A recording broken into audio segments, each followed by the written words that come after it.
saya Bintang Paloan dari kelas B Teologi Kristen dengan NIM 2020218648. Pada video ini saya akan menjelaskan tentang penulisan tanda baca. Tanda baca yang pertama yaitu tanda titik. Tanda titik dapat dipakai pertama pada akhir kalimat yang bukan pernyataan atau seruan. Contohnya, dia keluar sebagai pemenang. Titik. Yang kedua, pada akhir singkatan nama orang. Contohnya, Herlina S. Titik. Ketiga, pada akhir singkatan gelar, jabatan, pangkat, dan sapaan. Contohnya, DR titik nama seseorang, DRS titik nama seseorang. Keempat, digunakan pada singkatan kata atau ungkapan yang sudah sangat umum. Bila singkatan itu terdiri atas 3 huruf atau lebih, dipakai satu tanda titik saja. Contohnya, YTH titik. Kemudian yang kelima, dapat digunakan di belakang angka atau huruf dalam suatu bagan, ikhtisar, atau daftar. Contohnya, 3. Departemen Dalam Negeri, bagian A, Direktorat Jenderal Pembangunan Masyarakat Desa. Bagian B, Direktorat Jenderal Agraria, menyiapkan naksa. Pertama, patokan umum. 1.1 isi karangan, 1.2 ilustrasi, 1.2.1 gambar tangan, 1.2.2 tabel, 1.2.3 grafik. Kemudian yang keenam, dapat digunakan untuk memisahkan angka jam, menit, detik yang menunjukkan waktu. Contohnya, pukul 1.35.20 dapat dibaca sebagai pukul 1:35 menit 20 detik. Kemudian tanda baca yang berikut yaitu tanda koma. Tanda koma dapat dipakai pertama pada unsur-unsur dalam suatu pemberian atau pembilangan.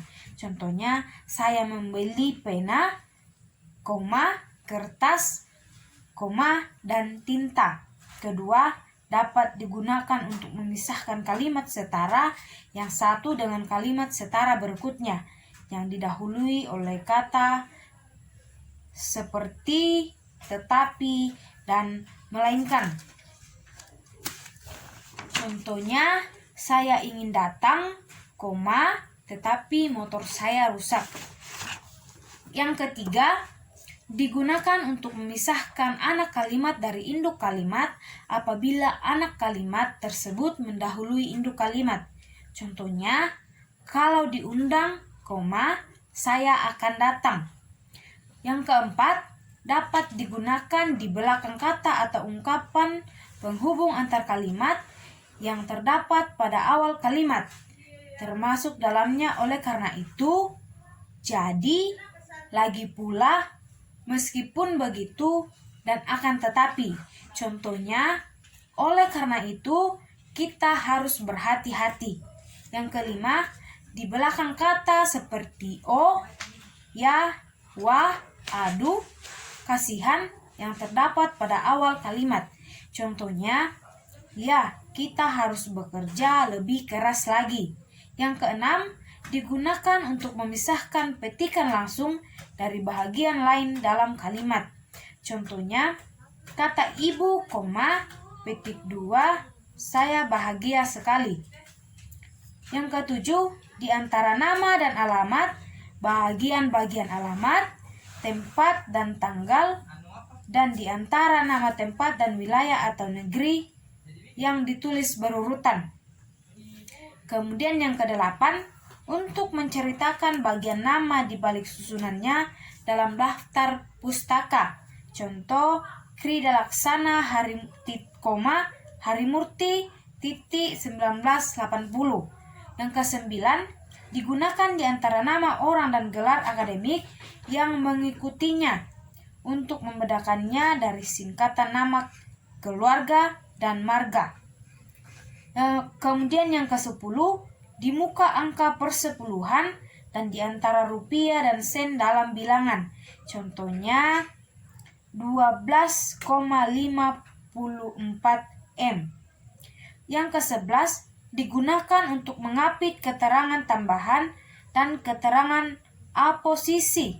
Contohnya, guru saya, Pak Darto sangat ramah tamah. Kemudian tanda baca yang berikutnya yaitu tanda titik koma.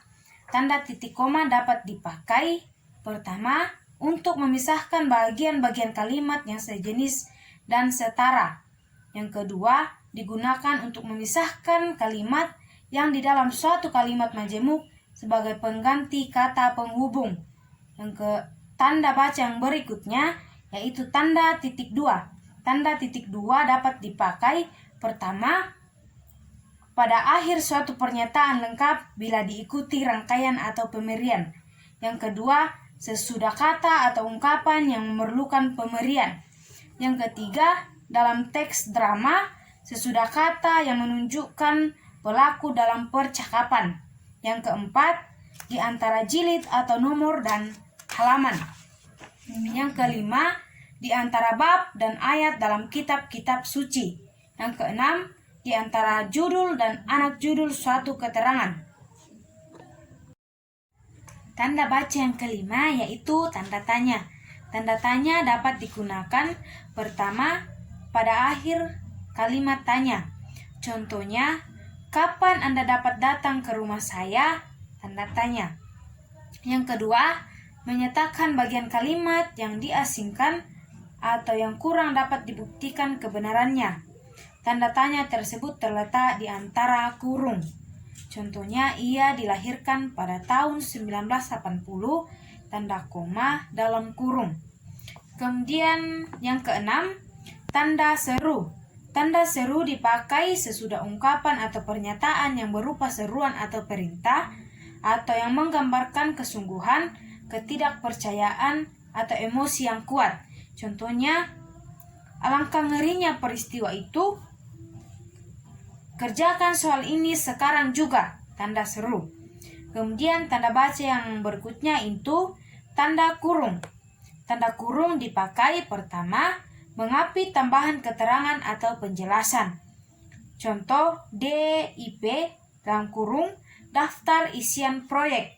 Kantor itu sudah selesai. Yang kedua, mengapit keterangan atau penjelasan yang bukan bagian integral pokok pembicaraan. Contoh, data tersebut dalam kurung, lihat tabel, diperoleh dari catatan kantor statistik. Ketiga, digunakan untuk mengapit angka atau huruf yang merinci satu seri keterangan. Angka atau huruf itu dapat juga diikuti oleh kurung tutup saja. Contohnya, faktor-faktor produksi menyangkut masalah 1. Alam, 2. Tenaga kerja, 3. Modal. 1. Tutup kurung alam, 2. Tutup kurung tenaga kerja, 3. Tutup kurung modal.